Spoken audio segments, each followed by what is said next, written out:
Bienvenue sur votre podcast dédié à l'art et à ses métiers, La Pause d'Art. Anecdotes, passion, parcours inspirant d'artistes d'ici pour le monde et ceux du monde pour ici.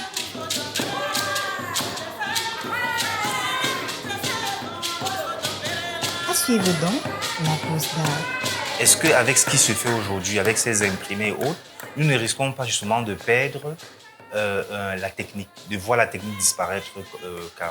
En ce qui concerne le bourgeois et le tissage, c'est fini, la technique ne va jamais disparaître. Parce que, c'est-à-dire, vous savez, même si ce n'est pas nous, avec la beauté esthétique qui ne sert pas des produits, les autres les aiment. Et ce qui a fait que, par exemple, le bourgeois a eu tellement de succès aux États-Unis et au Japon, sans connaître ce que c'est le motif. Mais ils savent seulement que la composition est jolie et puis ils payaient. Mais si je dis que le bourgeois est moins cher à Los Angeles plus qu'à Bamako, vous ne pouvez pas y croire. Donc, ça veut dire quoi? Ça veut dire que les gens, ce n'est pas parce qu'ils aiment la culture du bourgeois ou bien le produit du bourgeois, mais ça fait rentrer de l'argent. Donc moi, je rentre dans la fabrication du bourgeois pour avoir de l'argent. Il y a ce côté aussi qui existe à 80% d'ailleurs dans Bamako. En fait, moi, je perçois ça comme quelque chose de dangereux. Parce qu'après, le plus important, à mes yeux, moi, je ne parle que pour moi, c'est aussi tout l'aspect philosophique qu'il y a derrière ce rituel-là. Parce qu'aujourd'hui, nous sommes juste nous avons reçu un héritage, ces motifs, cette technique, mais la plupart des gens qui l'utilisent aujourd'hui ne connaissent pas la ritualité, la spiritualité du moins qu'il y avait derrière. Comment toi et les autres personnes les sachants du Bogolan, comment vous vous organisez pour la transmission justement de cette, je dirais, je mettrai entre parenthèses, de la philosophie du Bogolan? Je vous ai déjà parlé de ça. Je dis que le Bogolan est enseigné à l'Institut national des arts et à l'école supérieure. Donc, en ce moment, ce sont des intellectuels qui vont prendre ça dans leurs mains et puis sauvegarder le peu que nous avons maintenant. Donc, que ce soit le bourgeois ou bien que ce soit dans d'autres domaines, le tissage, la sculpture, ça là. Donc, ça, tant qu'on n'est pas instruit, on ne peut pas le savoir que ce qu'on a déjà détruit. Parce qu'aujourd'hui, même dans les villages, les jeunes ne sont plus là-bas. Les jeunes rejoignent les villes pour venir chercher de l'argent. Le mot argent qui a détruit la société africaine. Personne ne croit en soi si ce n'est pas l'argent. Je disais que c'est l'enseignement occidental qui nous a détruits. Moi, je suis fils de forgeron. Un exemple, je suis fils de forgeron. Mon fils ne sait pas de tisserand. Je viens faire mes études supérieures en médecine. Ça me met en retard d'abord avant que je n'arrive à être docteur. Si j'avais continué avec le métier de forgeron que mon père a fait, si j'avais fait des études supérieures avec le fer, avec le filière, c'est ça, en ce moment, j'allais peut-être créer une fonderie. Un fils de tisserand, c'est la même chose, il pouvait créer une usine de tissage. Donc, le fait que vraiment on est venu casser le rythme africain dans le système éducatif, c'est ce qui a tout détruit. Pour détruire un pays, une culture, il faut détruire l'éducation. Et c'est ce que nous subissons aujourd'hui. Tous les pays africains d'ailleurs. Vraiment, juste quand tu en parles comme ça, moi, ça me fait vraiment m'interroger aussi sur la question liée à l'argent qui détruit tout. Parce que j'ai comme le sentiment, des fois même la certitude, que nous, ici en Afrique, nous avons beaucoup de solutions liées peut-être au futur de la planète. Je le dis parce que pour ne rester que dans le domaine du textile, il y a ce phénomène qui sévit aujourd'hui à l'international et qui commence à nous toucher aussi, à nous impacter, ce qu'on appelle la fast fashion. Les industries textiles en Europe fabriquent tellement d'habits et des habits qui sont pensés pour ne pas durer dans le temps. C'est-à-dire du n'importe quoi, on va dire. Et ce sont ces habits que nous retrouvons aussi en Afrique à travers la friperie. On porte 2-3 fois, c'est gâté, on jette dans la nature, ça commence à polluer nos eaux, etc. Tout. Alors que nous avons une réponse. qui est la technique du Bogolan. En aucun moment, dans la chaîne de fabrication de ces textiles, du textile issu de la technique du Bogolan, en aucun moment on a un polluant. Tout est naturel. Et j'ai envie de dire des fois, c'est à ce moment-là que moi, je cesse de faire confiance aux intellectuels. Les intellectuels, ceux qui sont dans nos écoles, qui ont été formés en Occident, à chaque fois, la question de l'optimisation va se poser. OK, nous faisons du Bogolan, nous le faisons à hauteur de peut-être de 2-3 pièces par mois. Je prends un exemple comme ça, farfelu un peu. On ne peut pas répondre à un marché, même déjà le marché local. Et ils vont penser à l'industrialisation. Et en même temps, tout ce que nous avons appris, et ces intellectuels-là ont appris au niveau de l'Occident, c'est de trouver des moyens d'optimiser et de maximiser la valeur ajoutée. Et on va retourner à ce qui est en train de détruire aujourd'hui l'Europe et notre planète, on va dire. Ma question est de savoir, je ne sais même pas si c'est une question, c'est plus une réflexion.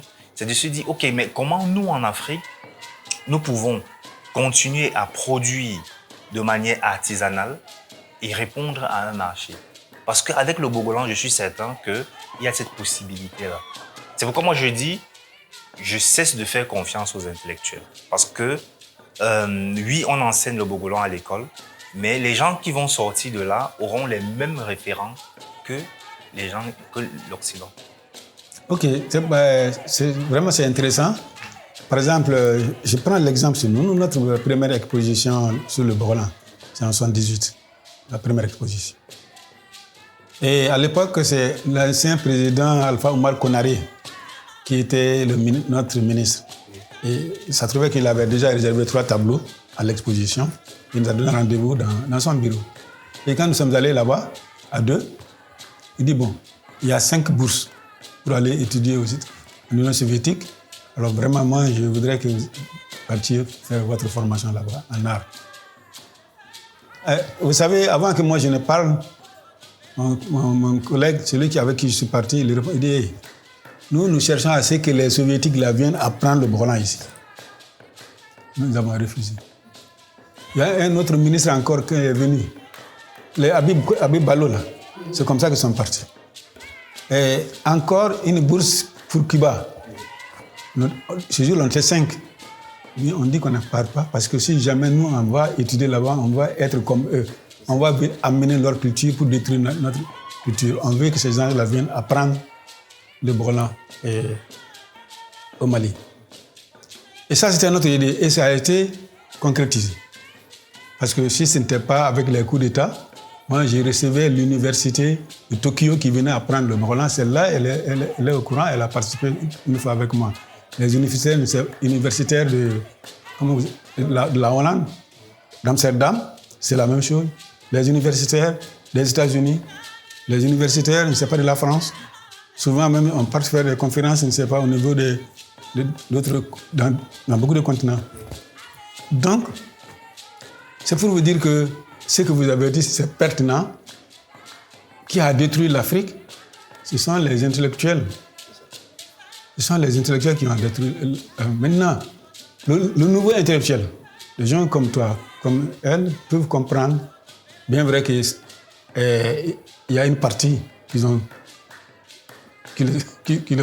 le presse, mais qui auront la conscience de rénover, c'est-à-dire ce qui est en train d'être délaissé. Oui, je l'espère. Je nous le souhaite en tout cas. Ouais. Il faut avoir... Parce que c'est un peu politique. Quand ces 3 présidents se sont réunis à l'AES, et toute l'Afrique est contente. Toute l'Afrique. Et le premier président africain qui a applaudi, c'est lui, le président de l'Afrique du Sud. Donc c'est un pays développé par rapport au Mali, par rapport à l'Afrique occidentale. Donc je crois qu'il faut garder espoir. Et un prédicateur dogon du nom de Abriagoro, il a prédit tout ça.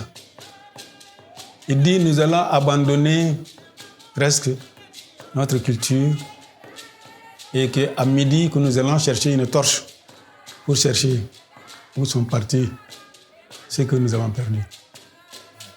C'est ce qui se passe déjà. Donc c'est ce qui se passe déjà. Il a prédit ça. C'est ce qui se passe déjà. C'est ce que nous sommes en train de faire aujourd'hui. Et tout le monde cherche pourquoi on a délaissé ça, pourquoi on accuse qui. D'après les documents, nous sommes tous responsables.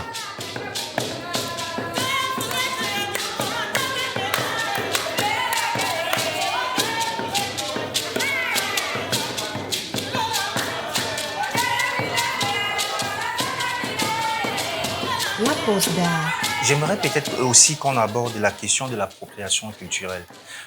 Parce qu'aujourd'hui, je ne peux pas utiliser certains noms, disons les vins français. Au Cameroun, par exemple, à l'ouest de mon pays, on arrive à cultiver du raisin. Mais on ne peut pas faire du vin et l'appeler, par exemple, Bordeaux. Vin de Bordeaux. Voilà, parce que c'est une appellation d'origine protégée, etc. Bon, pour dire, est-ce qu'au niveau du Bogolan, on est à ça aussi, de protéger les signes, de tout protéger, parce qu'aujourd'hui, l'Occident emprunte beaucoup de choses de notre culture et nous ne touchons rien en retour. Alors que quand nous, on touche des choses appartenant à leur culture, on paye les droits dessus. Tu sais, depuis dans les années 87, moi, personnellement, j'ai cherché à ce que le Bogolan soit protégé au niveau de la pays. Le siège au Cameroun, non, Yaoundé. C'est ça, ouais. Donc, ça n'a pas eu le jour jusqu'à cette année, jusqu'à 2020.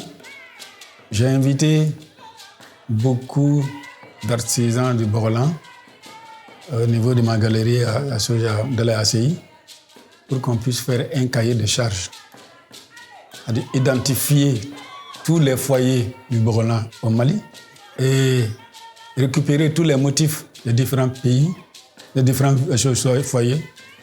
Et nous avons fait un cahier de charges et le soumettre à notre ministre de la Culture, de l'Artisanat et du Tourisme et à celui du Commerce.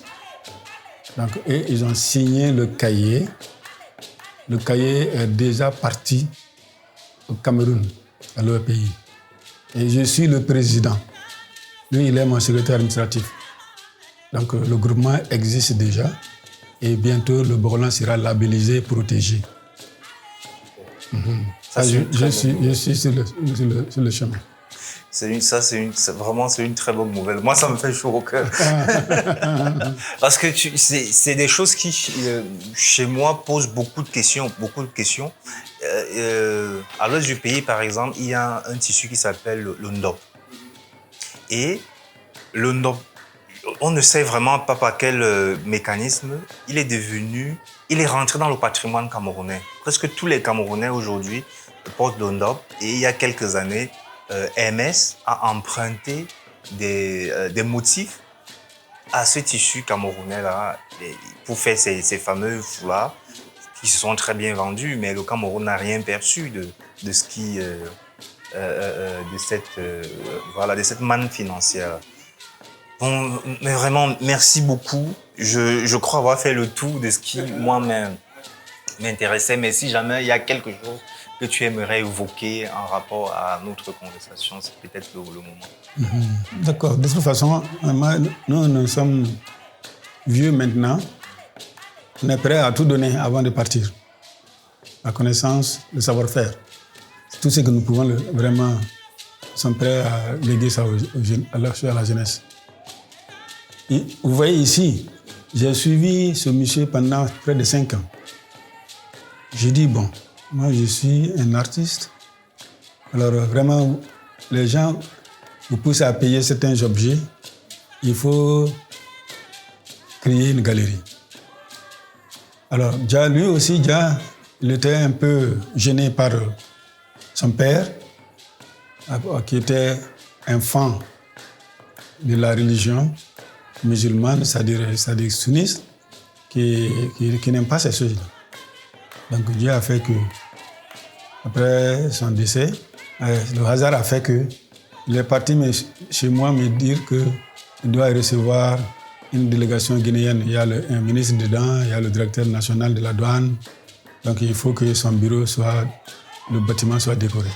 Je dis d'accord. C'est en ce moment qu'il a pris quelques œuvres, il est venu. Lui, il fait partie, ce tableau le fait partie. Et je dis, bon voilà, il nous a donné une salle là-bas. Et c'est comme ça, c'est parti. Et aujourd'hui, il est fier de ça. Il est fier de ça.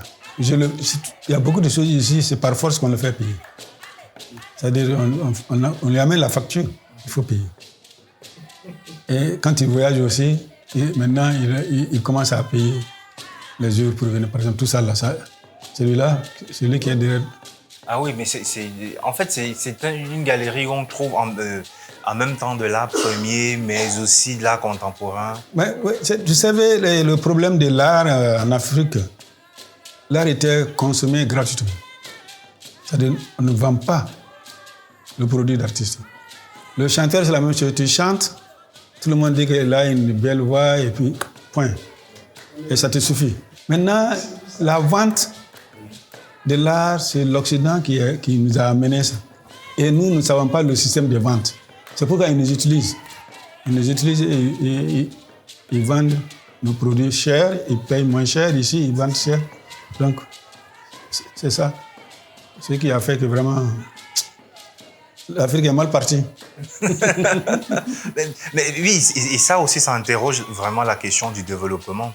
Et j'ai été une fois à la dédicace d'un essai d'un auteur sénégalais qui s'appelle Felwine Sarr. Et Felwine Sarr, il nous disait qu'il faut interroger justement la question du développement.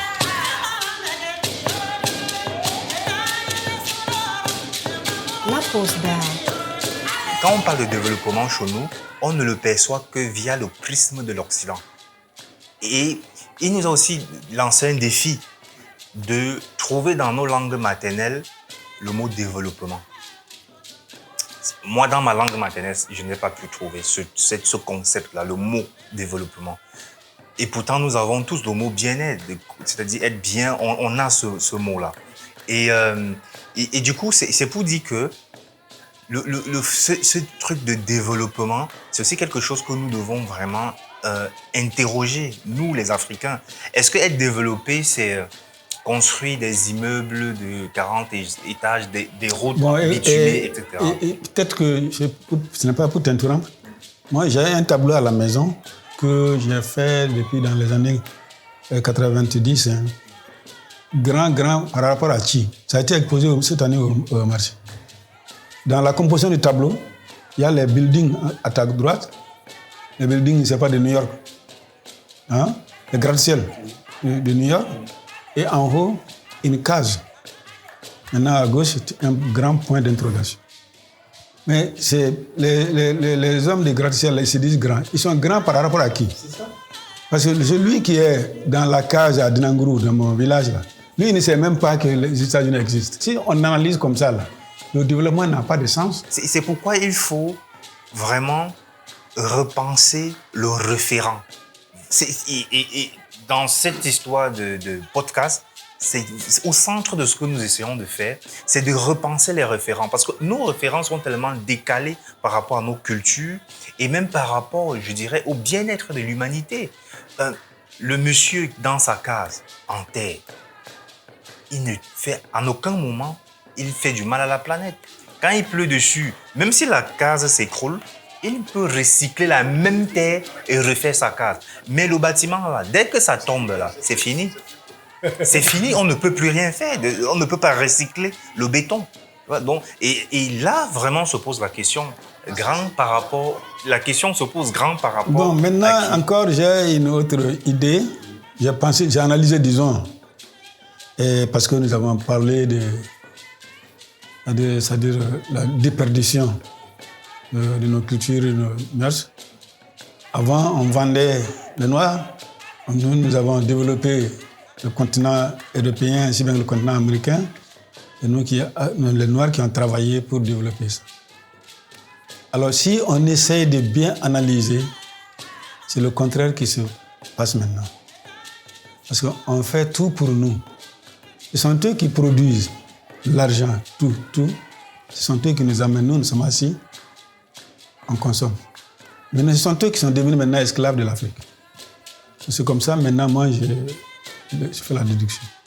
Et tôt ou tard, ils vont tout amener ici. Nous n'avons même plus besoin de faire des usines ici. C'est eux qui vont nous satisfaire ici. Oui, c'est une vision qui me semble qui est très intéressante. Mais pour moi, la question reste... Parce que s'ils nous ramènent justement ce qu'ils ont fait chez eux, qui est en train d'imploser, parce que c'est ce qu'ils essayent de faire, d'implanter leurs industries dans nos pays, c'est pour que demain, on soit pareil qu'eux. C'est ce qu'ils ont fait en Chine et puis au Japon. Voilà, exactement. Je vais te raconter une histoire, quelque chose qui m'a choqué.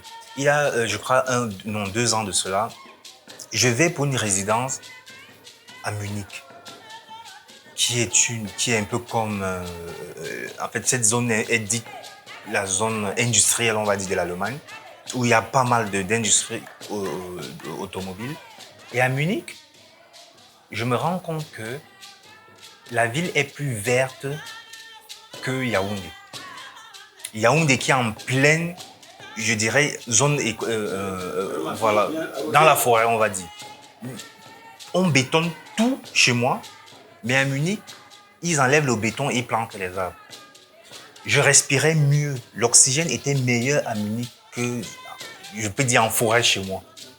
Tu vois? Et ça, c'est ce qu'aujourd'hui l'Occident est en train de faire. Ils sont en train de tout délocaliser chez eux. Tout ce qui est industrie polluante pour mettre ailleurs. Nous devenons finalement juste des fournisseurs. C'est-à-dire qu'ils ont changé de paradigme. Aujourd'hui, ils nous prennent plus en esclavage pour chez eux. Non, ils nous laissent chez nous, mais nous donnent tous les moyens pour justement polluer et rendre notre milieu invivable. Et c'est déjà le cas. C'est pourquoi aujourd'hui, il y a l'immigration. L'immigration aussi, il y a l'immigration liée au climat, qui est de plus en plus forte. Des gens qui quittent les zones sahéliennes, qui deviennent de plus en plus invivables pour l'Europe. Donc, tout ça, c'est aussi à interroger, je crois, des fois. Je fais plus confiance aux intellectuels. C'est ce que je dirais. C'est l'hégémonie financière et culturelle. C'est ça qui fait problème. Et aujourd'hui, par exemple, là, pour la Biennale de Bamako, le thème qu'ils sont en train d'explorer, c'est Kuma, la parole. Et je crois que c'est ce qui manque le plus à l'humanité aujourd'hui. La parole, on ne s'écoute plus. Et dans le texte curatorial de l'appel à la candidature, il était dit quelque part, je vais paraphraser, que n'a droit chez nous, en fait en Afrique, n'a droit, non je crois chez les Bambara, c'est peut-être un proverbe Bambara, n'a droit à la parole que celui qui a de l'expérience. Mais aujourd'hui, les gens, grâce à Internet, n'importe qui monte et parle et on l'écoute, prend la parole. C'est ça. Donc c'est quelque chose qui manque beaucoup actuellement et voilà. Mais merci beaucoup, cher Aîné. Merci pour le temps que tu m'as accordé pour Non, ça ce n'est rien, c'est tout juste parce que vous faites ça pour l'Afrique. Vous contribuez au développement, à l'épanouissement de la culture africaine et du savoir-faire. Et ça, c'est déjà quelque chose. Même après vous, peut-être que ça va exister. Et ce monsieur-là, il a passé au Mali et puis il a parlé comme ça avant vous, avant ceci, cela. Il avait déjà prévu ça. Donc, moi, je trouve que ce que tu viens de faire est formidable. Du courage. C'est fatigant, voyager et faire des trucs comme ça, là. Mathilde va me donner son numéro, là. D'accord, je le ferai. Merci beaucoup. Et nous tenons aussi à remercier Kani Sissoko qui nous a permis de nous rencontrer. Merci. Merci à vous d'être si nombreux à nous écouter. Nous vous donnons rendez-vous la semaine prochaine pour aller à la découverte d'une histoire intimement liée à l'art. La pause d'art est une idée d'Yvon Gassam. Voix off, Solange Nembe. Musique, Tumo. Mixage, Ralin Gangmo. Réalisation, Yvon Gassam. La pause d'art est un podcast produit par African Entertainment avec le soutien du laboratoire de théâtre de Yaoundé, Otni et de Satek Records.